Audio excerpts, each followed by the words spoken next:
인구는 감소됩니다. 여러분 4차 산업혁명 이러면 인구는 감소될 수밖에 없어요. 예, 왜 인구가 감소된 쪽으로 가느냐? 노동력을 기반으로 하지 않는 산업이라 그래요. 제가 얘기했잖아요. 농경 기반 사회 때에도 농경 사회 때도 세계 인구는 급격한 증가를 안 했다. 한 2억 정도를 유지하면서 수천 년간 유지했다. 그러다 오늘날 70억으로 딱 점프를 한 거는 불과 300년 정도밖에 안 된다.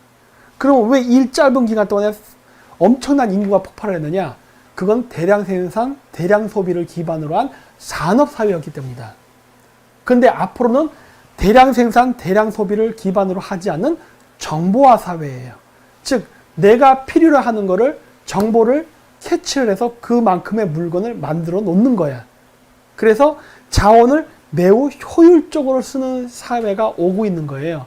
지금은 한국, 중국, 일본이 너도 나도 전자회사를 만들어서 수백 개의 전자회사가 사지도 않는 물건을 마구마구 만드는 시스템이에요.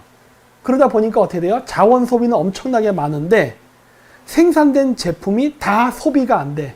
물론 대량 생산, 대량 소비이기도 하지만 대량 낭비가 같이 움직인다고. 근데 이 대량 낭비를 줄이는 시스템으로 가는 거예요. 자원을 아주 효율적으로 쓰는 시스템으로 가는 거니까 그거는 정보에 기반을 하는 거예요. 그러다 보니까 어떻게 돼요? 노동력이 필요 없게 되는 거예요. 많은 공장을 만들어 놓고 많은 종업원이 일할 필요가 없다니까 필요한 만큼 공장이 있고 필요한 만큼 생산하는 시스템으로 가는 거예요. 그래서 인구가 감소할 수밖에 없는 거예요. 왜냐? 일단 만들어진 이 인구가 지금 이 4차 산업혁명으로 가는 동안에 고용 재창출로 가지 않고 실업으로 갈 테니까. 그리고 어떤 사람들은 그래요. 4차 산업혁명이 일어나면은 취업도 증가한다. 맞아요. 4차 산업혁명에 맞는 취업이 창출됩니다. 근데 그 취업은 창출이 됐다고 해서 여러분 같은 사람들이 일할 수 있는 영역이 아니에요. 여러분은 거기에 대한 기본 지식이 없잖아요. 그래서 안 된다는 거야. 실업자는 실업자로 생기면서 새로운 직업이 생기는데 이 인구가 이쪽 이동이 잘 안 되는 구조란 말이에요. 그래서 지금 문재인이 만드는 게 사회 배급 제도입니다. 지금 우리나라 좌파들이 사회주의화를 한 이유가 있어요. 왜 이번 부정선거가 안 바뀔까라고 보느냐? 4차 산업에 대한 패권을 장악하기 위해서 4차 산업 기반을 우리나라에 만들고 테스트 마케팅을 하려고 하는데 우리나라의 4차 산업 기반이 만들어지게 되면은 고용률이 떨어져요. 고용률이 떨어지게 되면은 그 사람들은 태어났는데 그 사람들은 먹여 살려야 된다고. 그 먹여 살리는 걸 어떻게 하려고 하냐? 배급제로 갑니다. 즉 기본소득, 빙고. 일종의 사회주의예요. 그렇기 때문에 어떻게 된다? 사회주의 시스템으로 바꾸려면은 개헌이 일어나야 돼. 개헌을 하고 나서 이젠 더 이상 자본주의적 생산이 아닌 일종의 배급 형태의 시스템을 만들려고 하는 거거든. 기본소득제가 그래서 만들어진다고. 그러면서 여러분들에게 먹고 살 만큼의 돈을 주면서 여러분들은 집에서 컴퓨터 게임만 하고 재밌게 살면 되는 거예요. 일 안 해도 돼. 컴퓨터 게임하고 살아. 그냥 그렇게. 그러니까 여러분들은 부자는 될 수 없어. 하지만 여러분들이 컴퓨터 게임도 하고 컴퓨터 게임을 통해서 연애도 하고 즐길 걸 다 할 수 있어. 네. 그러면서 여러분들은 늙어 죽는 거예요. 그러고 나면은 인구는 감소로 가는 거죠. 지금 이거 하고 있는 거예요. 지금 이거. 지금 문재인 정권이 하고 있는 저 헌법제도 개헌 이거 왜 일어나는데 미래 4차 산업혁명이 일어나가는 우리가 지금 그 실험실의 쥐예요. 실험실의 쥐. 세계 인구는 감소로 간다고 제가 단언한 이유가 있습니다. 4차 산업혁명 시대에는 인구가 그만큼 필요 없기 때문이고 그 인구 감소를 어떻게 부작용 없이 하느냐가 숙제예요. 70억의 인구를 5억으로 만드는데 사회적 부작용과 저항과 문제가 없이 만드는 게 숙제라고. 전쟁을 하면 안 돼. 여러분들은 3차 세계는 전쟁을 하면 안 됩니다. 전쟁을 하게 되면 지금 만들어놓은 이 모든 인프라 네트워크를 다 부숴버려야 돼. 뭐 필요하면 해도 돼요. 하지만 아직은 그거를 실험할 단계는 아니야. 지금 한국에 잘 만들어놓은 이 인프라 네트워크는 오히려 활용을 해야 돼. 그렇다고 해서 플랜 A만 있냐? 그건 아니죠. 한국에서는 필요에 따라서는 창조적인 파괴가 일어날 수 있어요. 한국은. 북한은 개뿔도 없었으니까 창조적인 혁신이 일어나죠.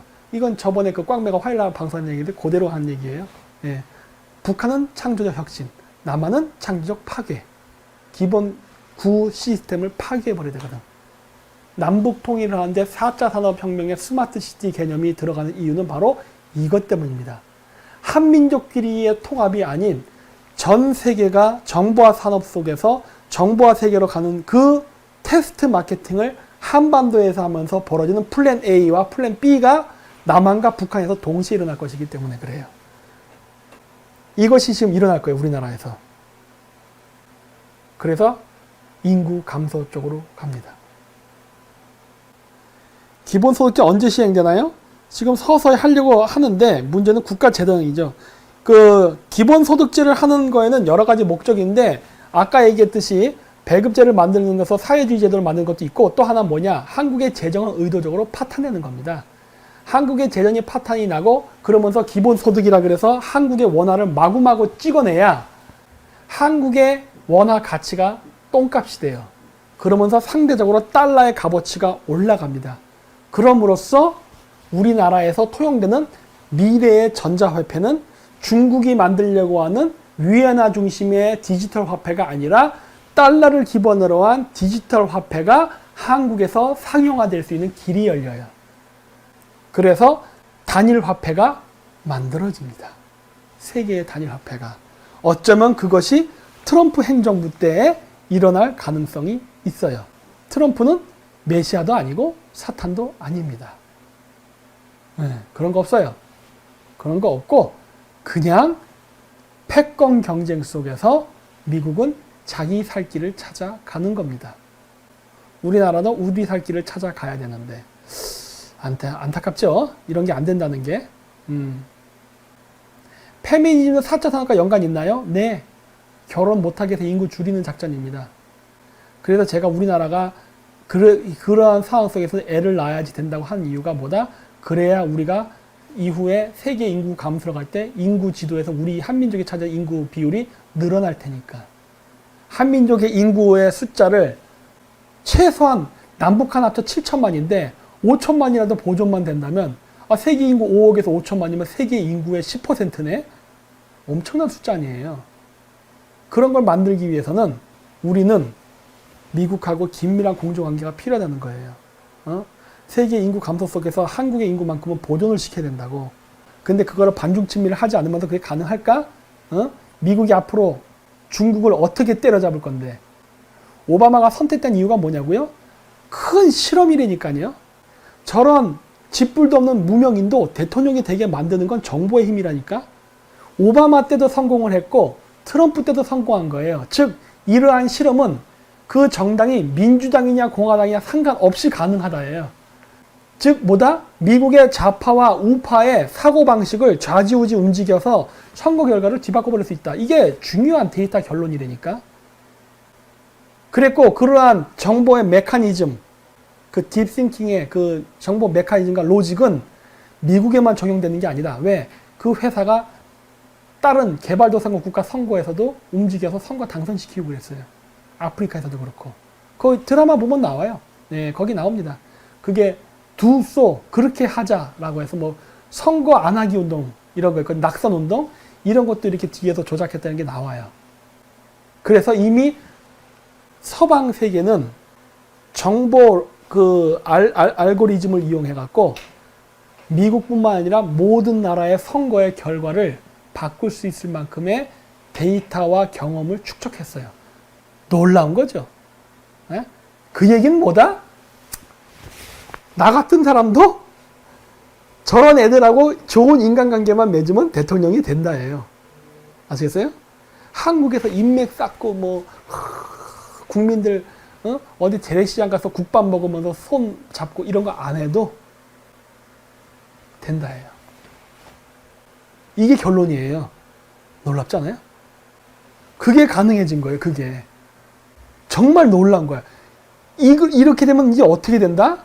여러분, 누군지는 알 수 없으나 그러한 생각을 갖고 손을 잡은 자가 한국에서 지배자가 되는 거예요. 그러면 자 어떻게 할래요? 우리나라는 거부할 겁니까? 우리나라 우파들 맨날 그냥 반대. 평생 그렇게 하세요 하는 거예요. 그 상태에서는 절대 이길 수 없으니까. 그렇죠? 이 상황이 된 거예요. 문재인이 모든 걸 다 잡은 것 같다고 생각되지만 저 상황 속에서도 역전을 시킬 수가 있다니까? 저 상황에서 역전시킬 수 있는 거예요. 그게 이번 제가 방송에서 얘기했던 캠브리지 어널리티카의 핵심입니다. 선거의 결과를 뒤집어 버릴 수 있다. 단 이거를 하려면 미국의 패권과 미국이 추구하는 이익에 맞아야 된다예요. 안 맞으면은 백날 해봐라 되나 하는 거예요. 여러분들이 맨날 열심히 나가서 태극기를 흔들어도 아스팔트에서 바뀌는 게 없다는 겁니다. 안 바뀌어요, 결과가. 그게 현실인 거예요. 이 현실은 무시하지 말라는 거예요. 그래서 내가 안타깝다고 하는 거예요. 안타깝다. 우리나라 우파 사람들은 시대의 흐름을 모르는구나. 안 바뀌는구나. 동학애들도 민심은 천심이라 생각했습니다. 응? 한때 동학이 조선에 있는 그 백성들의 대부분이 그러한 종교를 믿었던 때가 있었어요. 동학을 믿었던 때가. 한때. 지금 우리나라의 동학 종교가 몇이에요? 그게 오늘날 얘기하면 천도교죠. 우리나라 천도교 신자가 몇 명일 것 같아요, 지금? 천도교 신자가 옛날에 한때 1000만 명이 넘었던 걸로 알고 있어요. 우리나라 인구 2000만일 때. 50% 이상이 천도교를 믿었었죠. 그러니까 동학을.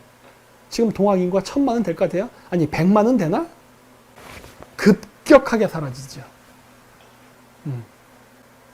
그렇다는 겁니다.